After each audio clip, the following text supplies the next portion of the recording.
Hello everyone, welcome back on my YouTube channel AJ Physics। तो आज हम Schrodinger equation का अगला पार्ट करते हैं। नेक्स्ट पार्ट में जो हमें करना है, देखो लास्ट में हम लोगों ने क्या किया था, श्रोडिंगर इक्वेशन कहाँ कहाँ फेल होता है वो बातें करना हम लोगों ने स्टार्ट कर दिया था।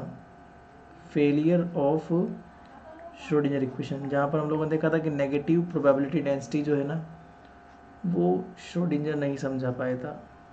ठीक है, अब श्रोडिंगर के ऊपर KG Klein Gordon, Klein Gordon Schrodinger तो हम आज पढ़ेंगे कि हम लोग को ये बात पता है कि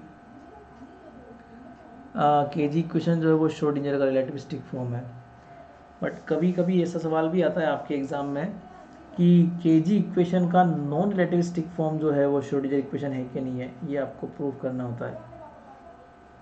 ठीक है, तो आज का ये सवाल है हमारा। क्वेश्चन ये है, क्वेश्चन लिखना, कभी एग्ज़ाम में आया हुआ है क्वेश्चन आपके, ये शायद 2013 में आया था, ये 2013 में। क्वेश्चन ये था, discuss how KG equation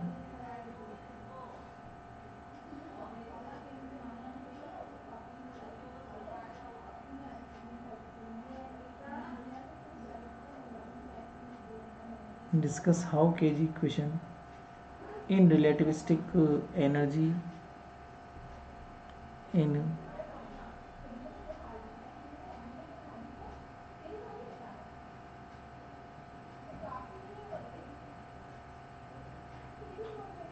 relativistic energy, whereas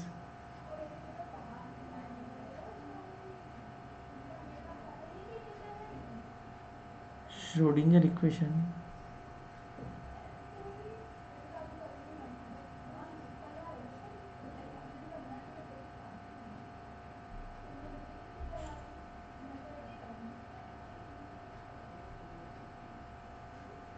is,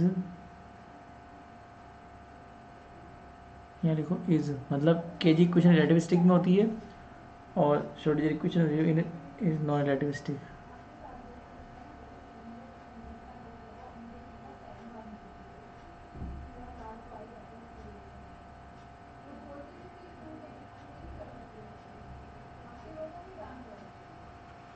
यहाँ लिखो, सवाल ये है कि जो केजी इक्वेशन है ना वो तो रिलेटिविस्टिक होती है और जो श्रोडिंगर इक्वेशन है वो नॉन रिलेटिविस्टिक होती है। प्रूफ करना है अपने को, है ना।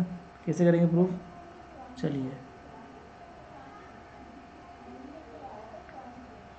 So from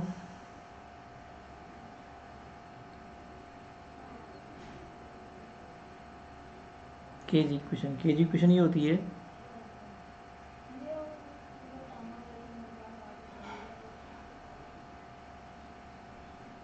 M naught square c square upon h cut square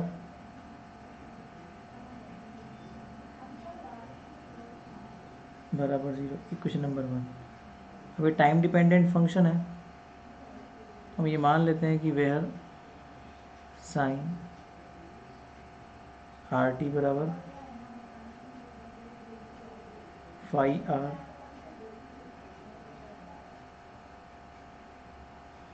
ये मान लेते हैं क्योंकि टाइम डिपेंडेंट पार्ट हमेशा एनर्जी पर डिपेंड करता है, तो ये एनर्जी के ऊपर डिपेंडेंट मान लिया मैंने। ये पोजीशन डिपेंडेंट पार्ट, ये टाइम डिपेंडेंट पार्ट है। Time dependent part always energy का फंक्शन होता है, इसलिए हम लोगों ने इसे माना है। अब यहाँ पर हमारे पास जो एनर्जी है वह अब ये रिलेटिविस्टिक है, तो रिलेटिविस्टिक में एनर्जी बराबर क्या होती है, kinetic energy plus rest mass energy, है ना। टी यहाँ पर क्या है,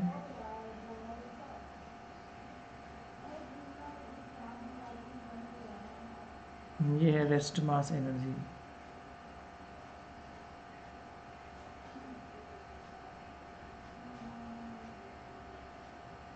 ठीक है, तो रिलेटिविस्टिक एनर्जी का फॉर्मूला, ये किसका फॉर्मूला है, रिलेटिविस्टिक एनर्जी का, क्योंकि हम रिलेटिविस्टिक की बातें कर रहे हैं। केजी इक्वेशन में जो होता है वो रिलेटिविस्टिक की बातें करते हैं, तो ये जो एनर्जी है ये भी रिलेटिविस्टिक एनर्जी है। इसको हम इक्वेशन नंबर 3 नाम देते हैं। अब आप ही जानते हो कि डीएलएम्बर्ट ऑपरेटर जो होता है वो क्या होता है,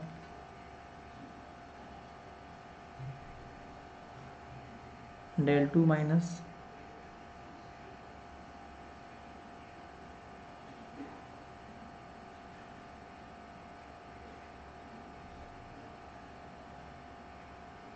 और जो एनर्जी होता है वो क्या होता है,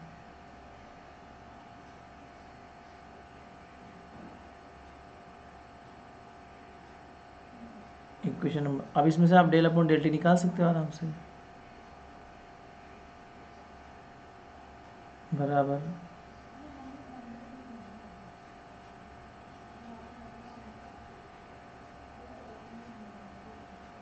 ठीक है। तो अब 5 से वैल्यू 4 में रख दें हम लोग फटाफट से।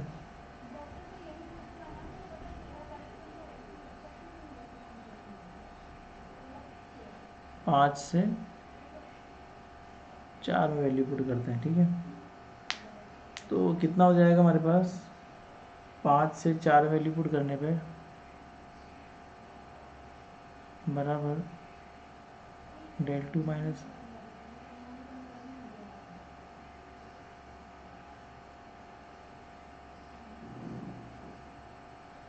तो ये कितना हो जाएगा, आयोटा का स्क्वायर -1 हो जाएगा ना, तो माइनस माइनस +1, ठीक है।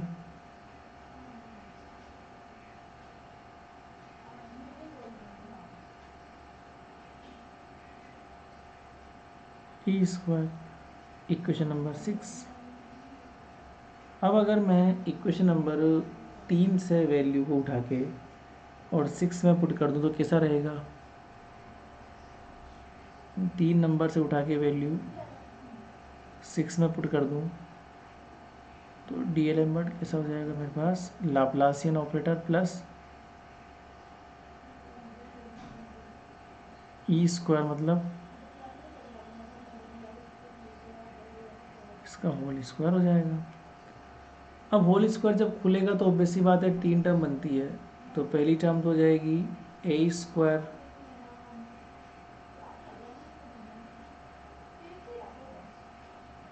प्लस बी स्क्वायर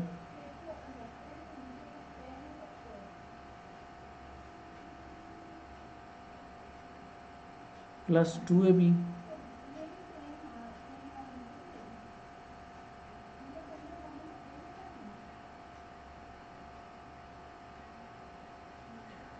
अब यहाँ से थोड़ा सा हम ट्राई करते हैं आगे, तो यहाँ पर आप देखो ये सी स्क्वायर कट जाएगा और ऐसे ही यहाँ पे कट जाएगा सी स्क्वायर, तो ये डी एल एम्बर्ट कितना बच जाएगा मेरे पास, डेल स्क्वायर प्लस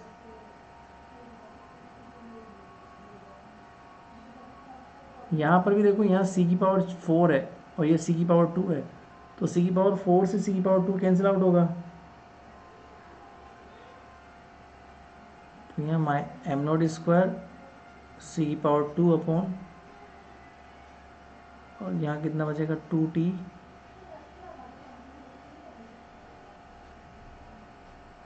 कितना बचेगा, इक्वेशन नंबर ये होगी 7। अब अगर मैं 7 से वैल्यू उठाऊंगा और 7 से वैल्यू उठा के कहाँ पुट कर दूँ, 7 से रख दो और एक काम करो 2 से भी रख दो, तो 2 से वैल्यू और 7 से वैल्यू यहाँ 1 में रख दो आप, तो देखो 2 से 1 में रख दो, 1 मतलब के जी इक्वेशन, तो के जी इक्वेशन में यहाँ पर del 2 था, तो del 2 का मतलब del 2 plus t square upon h cut square c square plus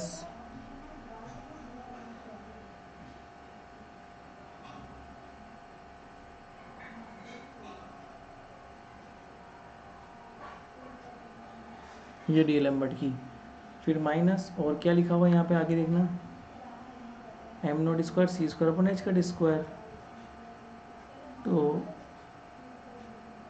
upon h cut square, और यहाँ पे साइन आर टी लिखा है, साइन आर टी का मतलब फाई आर एक्सपोनेंशियल, देखो साइन आर टी का वैल्यू कितना है यहाँ पर चेक करो, minus iota E T upon h cut, minus iota A T upon H कर दो, ई का वैल्यू वापस से वही T plus minus iota A T upon H कर दो, क्लियर, बराबर 0। अब इससे ये भी कैंसिल हो गया, ठीक है।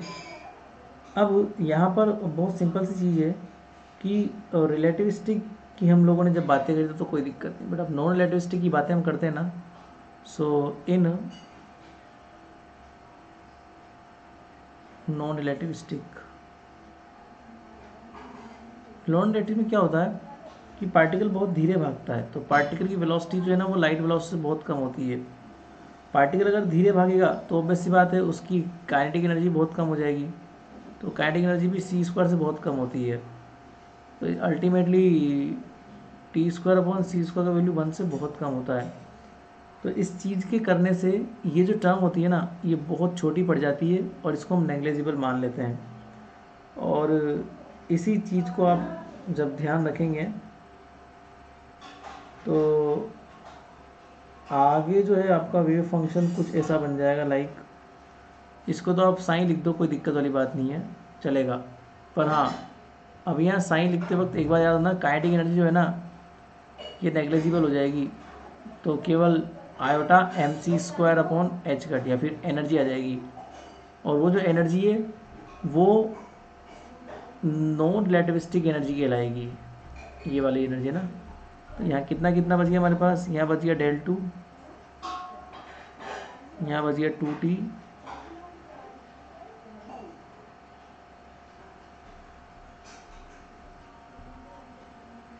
ये बच गया और यहाँ बच गया साइन, ठीक है, बराबर 0। थोड़ा और आगे बढ़ाओ इस स्टेप को, तो बराबर माइनस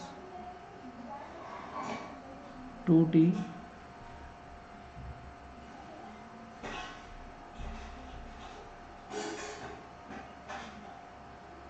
साइन।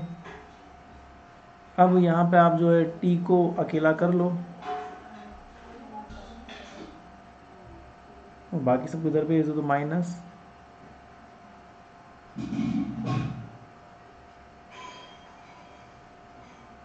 अब यहाँ पर हमारे पास जो t है वो एनर्जी है, that is the kinetic energy. तो नॉन रिलेटिविस्टिक लिमिट में, इन नॉन रिलेटिविस्टिक लिमिट यहाँ पर वही चीज़ है, काइनेटिक एनर्जी अप्रोक्सीमेटली एनर्जी के बराबर होती है, और वो एनर्जी जो है ना ऑपरेटर की फॉर्म में क्या होती है, आयोटा एच का del upon del t, that is the energy operator. जब इसको एनर्जी ऑपरेटर की फॉर्म में लिख देंगे तो हमारे पास जो श्रोडिंगर इक्वेशन बनेगी ना, मतलब व्हेन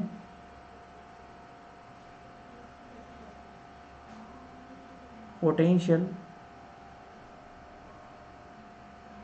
एनर्जी इज 0, तो ऑब्वियस सी बात है ना, काइनेटिक एनर्जी बराबर क्या हो जाएगी, बराबर total energy, because total energy बराबर kinetic energy plus potential energy होता है। अब जब पोटेंशियल हम लोग 0 मान लेंगे तो ये इसके ऑर्डर में हो जाएगी, तो ये कितना हो जाएगा, आयोटा एच का del upon del T,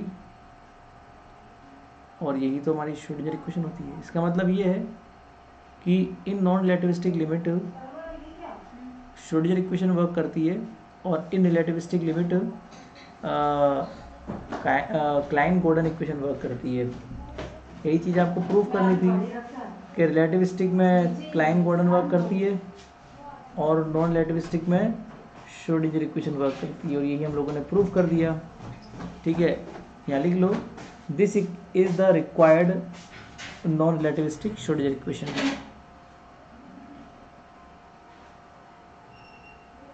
this is the required non-relativistic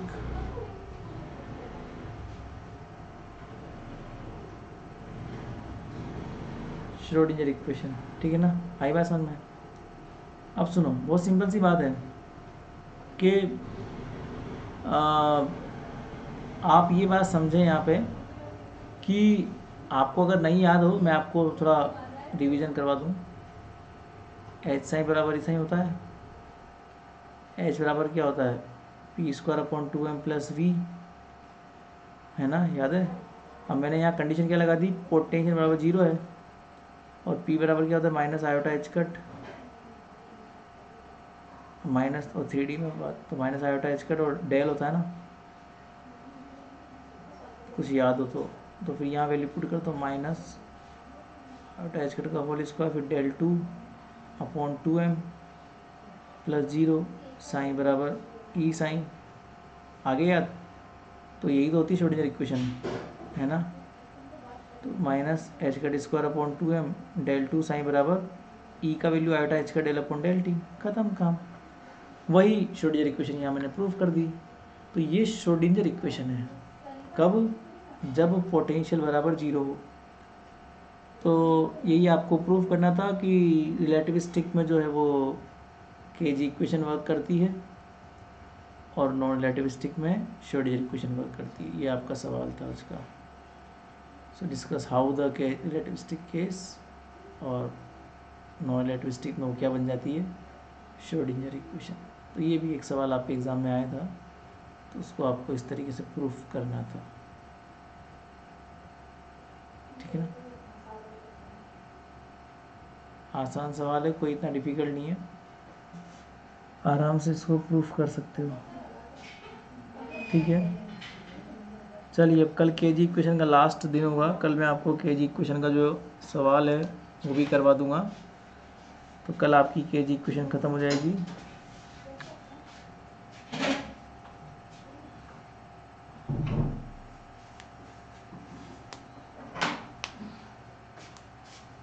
फिर उसके बाद हम लोग डिराक इक्वेशन स्टार्ट करेंगे। डिराक इक्वेशन तब आई थी जब केजी इक्वेशन की कुछ कमियां हुई थी, तब डिराक ने अपना काम शुरू किया था।